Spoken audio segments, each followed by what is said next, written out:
Police అమరవీరుల సంస్మరణ వారోత్సవాల సందర్భంగా పార్వతీపురం పట్టణంలో రన్ ఫర్ యూనిట్ ర్యాలీని జిల్లా పోలీసులు అధికారులు నిర్వహించారు.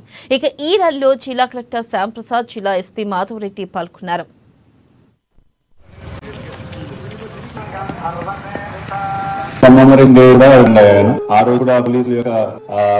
వర్క్ ఎలా ఉంటుంది ఫీల్డ్ అనేది కూడా మనం చెప్పుకున్నాం. బట్ తర్వాత 1 వీక్ వరకు కూడా వీళ్ళు మన పోలీస్ డిపార్ట్మెంట్ వాళ్ళు బ్లడ్ డొనేషన్ క్యాంప్ ఒకటి చేశారు. మన జిల్లాలో బ్లడ్ అనేది చాలా స్కేర్సిటీ ఉంది. చాలా మంది అనీమిక్ గా ఉండడం వల్ల, బ్లడ్ కొరత ఉండడం వల్ల చాలా మంది ఇబ్బంది పడే. సో ఆ కార్యక్రమాన్ని చేశారు.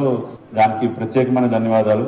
తరచూ అట్లీస్ట్ 3 నెలలకు బ్లడ్ డొనేషన్ క్యాంప్ మన జిల్లాలో ఒకటి చేస్తూ ఉండేలాగా ఒక ప్రోగ్రామ్ ఆర్గనైజ్ చేస్తే బాగుంటుంది. అండ్ ఈ రోజు రన్ ఫర్ యూనిటీ మీరందరూ చూసే ఉంటారు. స్టార్ట్ అయిన ప్లేస్ నుంచి ఇక్కడ వరకు చూస్తాం. మనం మాత్రమే పరిగెడుతున్నాం, రెగ్యులర్ గా ఎవరు పరిగెట్టట్లేదు. అంటే ఇది ఏంటంటే మనం ప్రజలకు కూడా ఒక మెసేజ్ ఇవ్వడానికి ఈ రోజు ఈ కార్యక్రమం. అంటే మనందరం ఐక్యంగా పరిగెట్టాలని. అంటే 100 మందితో మొదలు పెడితే ఇక్కడ వచ్చేటికి 1000 మంది దాకా అవ్వాలి. ప్రజలు కూడా భాగస్వామ్యం చేసుకుంటూ ఉండాలి మనం.